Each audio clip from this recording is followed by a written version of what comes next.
Erin got back home from vacation in their province. She felt uneasy like someone is staring at her. Erin looked around and there's no one around. Her windows are closed. Okay ka lang ba, Erin? Erin just nodded. It's been 2 years since Erin saw her parents. The province where her parents reside is not an ordinary province. There were traces of modernity, and of course, it has malls. Erin met someone's eyes. It was Hill or Gilbert. A devilish grin escaped from Hill's mouth. Ha? Ano yun?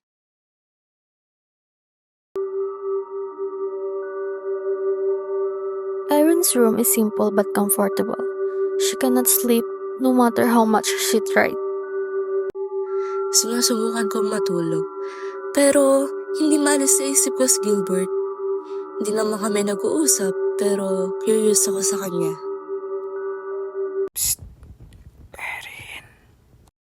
Ha? Sino yun? Erin looked around and there's no one around. Her windows are closed.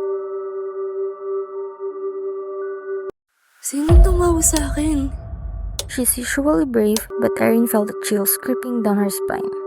She closed her eyes and tried to pretend to sleep.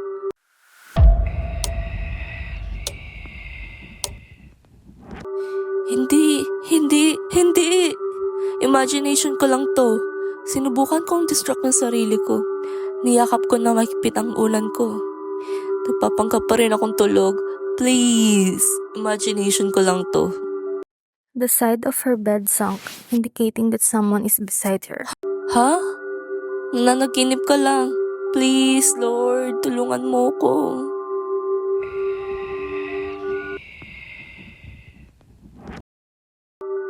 Ang bigat ng dibdib ko.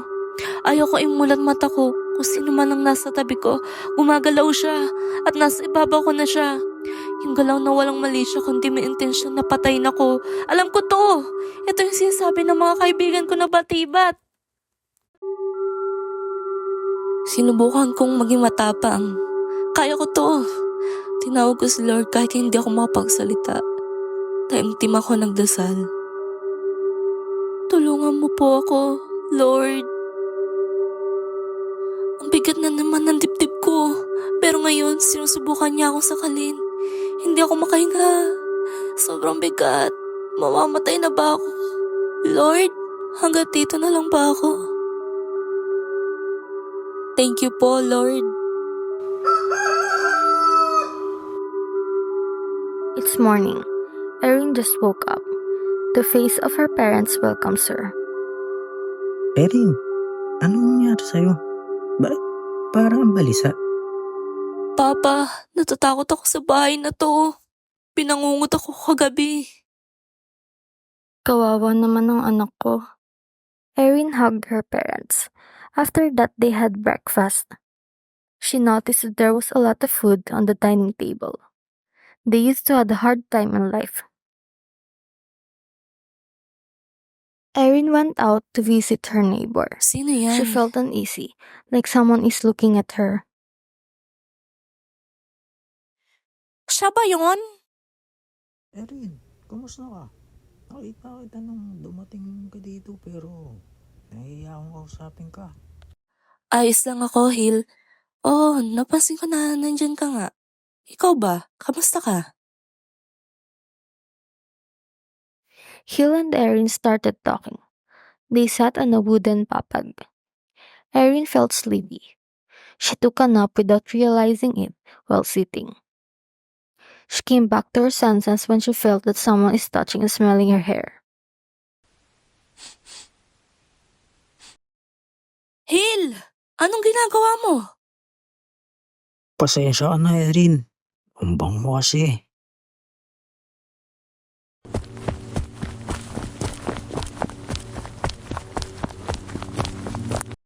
Erin ran back to their house and locked herself in her room. Ganun ba talaga si Gilbert? Weird ba talaga siya?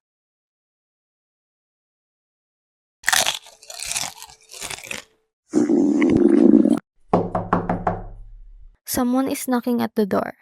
Erin opened the door and her Ate Claire, the neighbor, appeared. Erin, mag-impake ka na ng mga gamit mo. Umalis ka na dito, dalian mo. Bakit, ate? Bakit ako alis? Anong nangyayari? Yung magulang mo, huwag kang magtitiwala sa kanila. Binenta ka nila sa batibat. Hindi mo ba napansin na bigla kayong yumaman? Bakit naman gagawin ng magulang ko yan sa akin? Niloloko niyo ba ako? Prank ba to? Sige Erin, pag-isipan mo mabuti. Nasaan ang kapatid mong si Aiza? Sinabi niya ba sa'yo kinasal na siya? Pero imposible naman yun, di ba? Kasi yung boyfriend ng ate mo ay nasa ibang bansa. Pero sinabi lang yan ng parents mo kasi yung totoo ay binenta na nila ang kapatid mong si Aiza. Kaya tara na Erin. Ate, anong sasakyan natin? Bakit tayo dumadaan sa gubat? Claire didn't say a word. Instead, she just pulled Erin until they got to the nearby tricycle terminal. She gave Erin some money.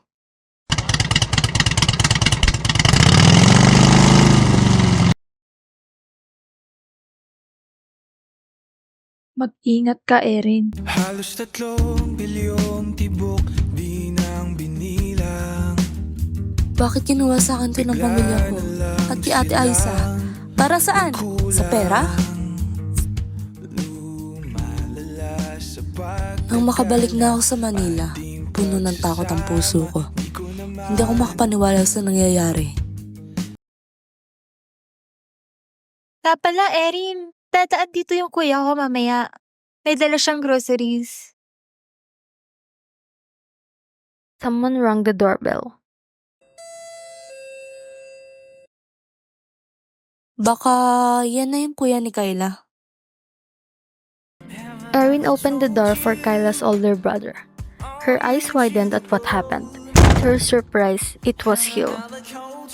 Anong tingin mo, Erin? Na makakataksa sa akin? Dami kong ginawa para lang sa'yo, Erin. At yung Claire na yan ang sumisira sa mga plano ko. Buti na lang itong kapatid ko si Kyla ay mapagkakatiwalaan. Binantayan ka niya para sa akin dito sa Manila, Erin. Napakatigas ng ulo mo, pero hindi mo ko matatakasan. Lumayo ka sa akin, Hill! Anong klase ka nila lang? Demonyo? Engkanto? Ano? Sabihin mo! Oh, na-realize mo na ba? Ako yun. Nung gabing yun, napakabango mo, Erin. Kaya sobrang saya ko nung inalay ka sa akin ng mga magulang mo. Gusto ko siyang itulak. Hindi ko alam kung anong klaseng nilalang si Hill. At paano to nagawa sa akin ni Kayla? Kuya, andito ka na pala. Nagkaayos na ba kayo? Oo naman. Ayos lang kami. Di ba? Asawa ko. Mga halimaw kayo! Erin, magiging katulad ka na rin namin. Kailangan mong malaman kung kailan ka kailangan. Parang di na naranasan. Ikaw naman ang ipaglaban. Bakit ba laging isinasantabi ang iyong sarili para sa iba? Naghahangad sa